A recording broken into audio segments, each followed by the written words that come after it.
ம்ஹ்ம். வணக்கம். ஆருடம்னு நீங்க நெறையா கேள்விப்பட்டிருப்பீங்க.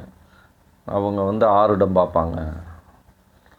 நம்ம முகத்த பார்த்தே எதுனாலும் கண்டுபிடிச்சு சொல்லிருவாங்க. நானும் கூட சென்னைக்கு வந்த புதுசுல ஆருடம் பார்த்துக்கிட்டு இருந்தேன்.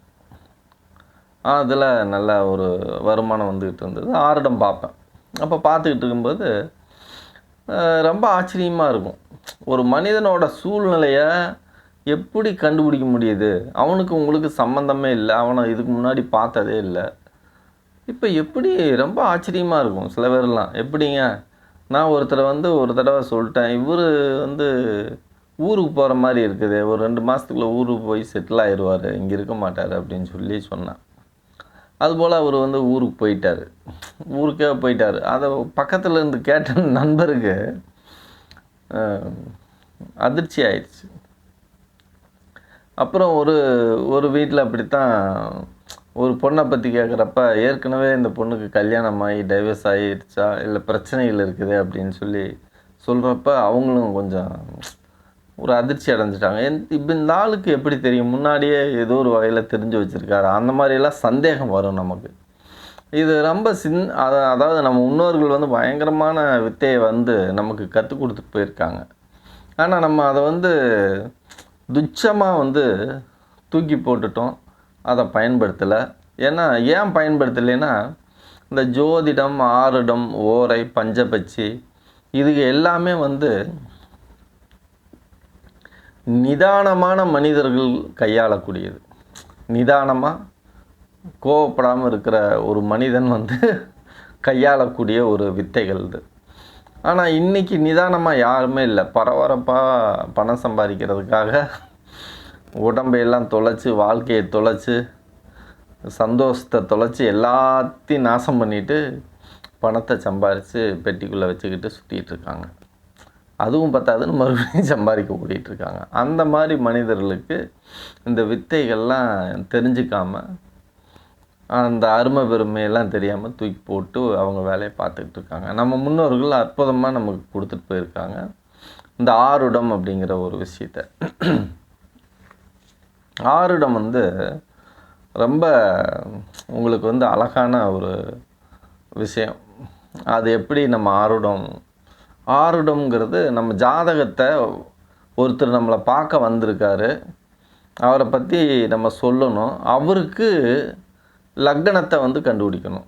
அவர் நம்மள சந்திக்கிறாரு பார்த்தீங்களா? அந்த நேரத்த லக்னமா பயன்படுத்தணும். அதுதான். அவன் வர்றான், நம்மள பார்த்துட்டான், முகம் பார்ப்பான். அந்த முகமும் நம்ம முகமும் நேரடியான கண்கள் பார்வை விழுந்த நேரம் இருக்குல்ல, அதுதான் ஆருட லக்னம்னு பேரு. நம்ம முன்னோர்கள் சொல்லிக் குடுத்துருக்காங்க. அந்த ஆருட லக்னத்த நம்ம எப்படி கொண்டு வர்றது அப்படின்னு சொல்றேன். இதுக்கு சூரிய உதயம் நார்மலா பொதுவா பார்த்தா போதும். ஏன்னா துல்லியமா நம்ம ஆழமா கணக்கு போட போறதில்ல. ராசி மட்டும் தான் நம்ம கண்டுபிடிச்சு, அத வச்சு நம்ம அவரு யாரு, என்ன பிரச்சனையில இருக்காரு அப்படின்னு நம்ம கண்டுபிடிக்கிறோம். சரி. இப்ப ஒருத்தரு நம்மள 11 மணிக்கு சந்திச்சிருக்காரு. அவரு என்ன பத்தி சொல்லுங்க அப்படின்னு கேட்கறாரு. இல்ல கேட்கவே வேண்டியதில்ல. நீங்க அவர பத்தி தெரிஞ்சுக்கணும் அப்படின்னு நீங்க முடிவு எடுக்கிறீங்க. வந்தவன் யாரு அப்படின்னு நீங்க கண்டுபிடிக்கணும்னு ஆசைப்படுறீங்க. இப்போ முன்னோர்கள்லாம் அப்படித்தான். வந்தது யாருன்னு இப்ப நெறைய சித்தர்கள்லாம் சொல்றாங்கல்ல. அந்த மாரி ஒரு சித்தர்கள் சொல்ற மெத்தேடு வேற. இந்த ஜோதிடர்களும் ஆன்மீக சம்பந்தமான நபர்களும் இந்த ஆருடத்த வச்சு தான் கண்டுபிடிப்பாங்க. வந்தவரு என்ன பிரச்சனைக்காக வந்திருக்காரு? உனக்கு இந்த பிரச்சனை, நீ போய் இவ்வளவு நாள் ஆகும், சரியாயிடும் போ அப்படின்னு சொல்லிருவாங்க. அதுக்கு அந்த ஆருட லக்னத்த கணிக்கணும். சூரிய உதயத்திலிருந்து நீங்க அழகா இந்த 24 மணி நேரத்த அடுத்த சூரிய உதயத்துக்குள்ள நீங்க கணக்கு வச்சுக்கங்க. கணக்கு வச்சுட்டு என்ன பண்ணும்னா, நீங்க 108 பாதம் இருக்குது. 108 பாதம் இருக்கு பார்த்தீங்களா? அந்த 108 பாதம் என்ன ஆகும்னா, சூரிய உதயம் மாறிட்டே வரும். அப்ப நீங்க அத உதாரணமா நீங்க 12 ராசின்னு வைங்களேன். பாகை கணக்கும் கூட எடுத்துங்க, இன்னும் சுலபமாக இருக்கும். ஒரு 360 பாகையில் ஒரு நாள் சுற்றி வந்துடும். அப்போ 360ங்கும்போது 24ஆல் வகுத்து பாருங்கள். 24ஆல் வகுத்து பார்த்தீங்கன்னா 30 12 ராசிக்கு வந்து 3×12 36 வரும். 2 மணி நேரம் வரும். 12 எவ்வளோ ஆச்சு? 24. அப்போ ஒரு ராசிக்கு உங்களுக்கு வந்து பார்த்திங்கன்னா 2 மணி நேரம் வரும். 2 மணி நேரம்னா 30 பாகை. அப்போ 2 மணி நேரத்தை நீங்கள் கணக்கு போட்டிங்கன்னு வைங்க, 60 60 120 நிமிஷம் வரும். 120 நிமிஷத்தை நீங்கள் 30 பாகையெல்லாம் வகுத்து பாருங்கள். 120 4 12. அப்போ 4 நிமிஷம், 4 நிமிஷத்துக்கு 9 36.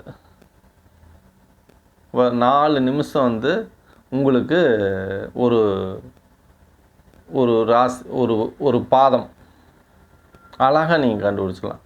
அப்போ 120 இருக்குது 2 மணி நேரம். 120னா நீங்கள் அந்த 120ல் 30 கழிச்சிங்கனாவே 4 12. அப்போ ஒரு பாகை வந்து மாறுது. கரெக்டாக வந்து நீங்கள் கணக்கு போட்டு பார்த்தீங்கன்னா ஒரு பாகை மாறும். ஒரு பாகைன்னா புரியுதா? 1 டிகிரி.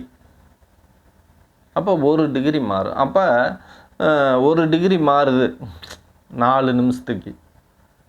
அப்போ 30 பாகைங்கும் போது 30 பாகையை நீங்கள் பாதத்தால் வகுத்து பாருங்கள். 9 3 27. 9 3 27. அப்போ 3 பாகை வந்து சேர்ந்தது உங்களுக்கு ஒரு பாதம். அப்போ அது இல்லாமல் அதில் ஒரு 3 இது இருக்குல்ல, 3 பாகைக்கு பார்த்தீங்கன்னா நீங்கள் முன்னாங்க 12 3 ஒரு இதுக்கு ஒரு பாகைக்கு 27 3 12 நிமிஷம் இருக்குது. அப்போ 3 9, அது ஒரு 12 12 ஒன்றாவது பார்த்தீங்கன்னா கிட்டத்தட்ட உங்களுக்கு 4 நிமிஷம்தான் ஒரு பாகை. அப்போ முன்னாங்க 12 நிமிஷம், அது ஒரு 1 13 நிமிஷம் வந்து ஒரு பாதம் பார்த்துக்குங்க. அப்போ ஈஸியாக நீங்கள் 13 நிமிஷத்துக்கு ஒரு இது வந்து அடுத்த பாதத்துக்கு போயிடும். ஏன்னா இது ஏன் நம்ம பார்க்குறோம்னா, நம்ம அக்யூரேட்டாக சில நேரம் பார்க்கணும்ல. இப்போ காலையில் சூரிய உதயம் 6:30 மணிக்குன்னு வைங்கண்ணே, 6:30 மணிக்கு மேச ராசின்னு வச்சுக்கோங்க. என்ன மாதமோ அந்த லக்னம் தான் அது சூரிய உதயம். ஈஸியாக நீங்கள் கண்டுபிடிச்சிடலாம். இன்றைக்கி என்ன காலமோ அந்த லக்ன கணிதத்தை போட்டிங்கன்னா ஈஸியாக உங்களுக்கு வந்துடும். அழகாக நீங்கள் கண்டுபிடிச்சிடலாம். 4 நிமிஷம் ஒரு பாகைக்கு வச்சுக்கோங்க. அழகாக நீங்கள் போட்டு வந்தீங்கனாலும் எத்தனை பாகையில் இருக்குது அப்படின்னாவே நம்ம அடுத்த லக்னத்துக்கு போயிடலாம். அப்போ 30 பாகைங்கும் போது என்ன ஆகுது? 2 மணி நேரம். 2 மணி நேரம் ஆச்சுன்னா அடுத்த ராசிக்கு போயிடும். இப்போ 6:30 7:30 8:30 மணிக்கு மேச ராசியிலேருந்து ரிஷபத்துக்கு லக்னம் பிறந்துடும். சித்திரை மாதம்னா. இதே தை மாதம் மார்கழி தைன்னு வைங்க, மாசி மாதம்னு வச்சுங்க, கும்பத்தில் இருக்கும். கும்பத்தில் இருக்கும்போது என்ன ஆகும்? அதே போல் தான். காலையில் கும்பத்தில் காலையில் 6 மணிக்கு சூரிய உதயம். நீங்கள் கணக்கு போட்டுக்குங்க. ஏற்கனவே நான் சொல்லியிருக்கேன். நீங்கள் புரியாது கொஞ்சம். இது திரும்ப ஒரு 2 தடவை கேட்டிங்கன்னா அந்த விஷயம் புரியும். இன்னும் நான் ஒன்று அழகாக சொல்கிறேன். இப்போ 10ஆம் தேதி சித்திரை மாதம் 10ஆம் தேதி அன்னைக்கு ஒருத்தர் வந்திருக்காரு அப்படின்னு வைங்களேன். அந்த காலையில் அந்த மாதத்தில் 30 நாளைக்கு 30 பாகையாக 10 பாகை கடந்துடும். அப்போ அந்த 10 பாகையிலேருந்து ஒரு நாளைக்கு ஒரு பாகை வந்து கழிச்சிட்டே வந்துடணும். இப்போ ஒருத்தர் 11 மணிக்கு வந்திருக்காருன்னு வைங்க, 10ஆம் தேதி சித்திரை மாதம் 10ஆம் தேதி 11 மணிக்கு நம்ம சந்திக்கிறோம்னா 10ஆம் தேதிக்கு 10 பாகை கழிச்சிருங்க. 11 மணிக்கு 10 பாகையில் சூரிய உதயம் எங்கே உதயமாகும்னா 10 பாகை தள்ளி தான் உதயமாகும். அப்போ நீங்கள் 2 மணி நேரங்கும்போது அடுத்த ரிஷபத்துக்கு 2 மணி நேரம் ஆரம்பித்து 10ஆவது பாகையில் கணக்கு எடுத்துக்கணும். இதுதான் லக்னம் கண்டுபிடிக்கிறது. அப்போ நீங்கள் ஒவ்வொரு இதுக்கு 4 நிமிஷம். ஒரு பாகைக்கு 4 நிமிஷம். அப்போ எத்தனை பாகையில் இருக்குதுன்னு நீங்கள் ஈஸியாக கணக்கு போட்டு அதுதான் லக்னம். மேச லக்னம், ரிஷப லக்னம், எந்த லக்னத்தில் அவர் வந்திருக்காரு கண்டுபிடிச்சிட்டிங்க. இப்போ மேச லக்னத்தில் வந்திருக்காருன்னு வச்சுக்கோங்க.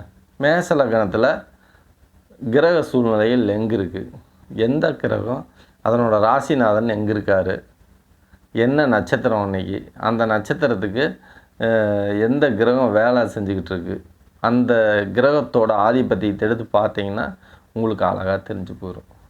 இந்த ஜாதகம் பார்க்க தெரியணும், அப்போ தான் ஆருடம் பார்க்க முடியும். ஜாதகத்துக்கு நான் சில விஷயங்கள்லாம் சொல்லி வந்திருக்கேன்.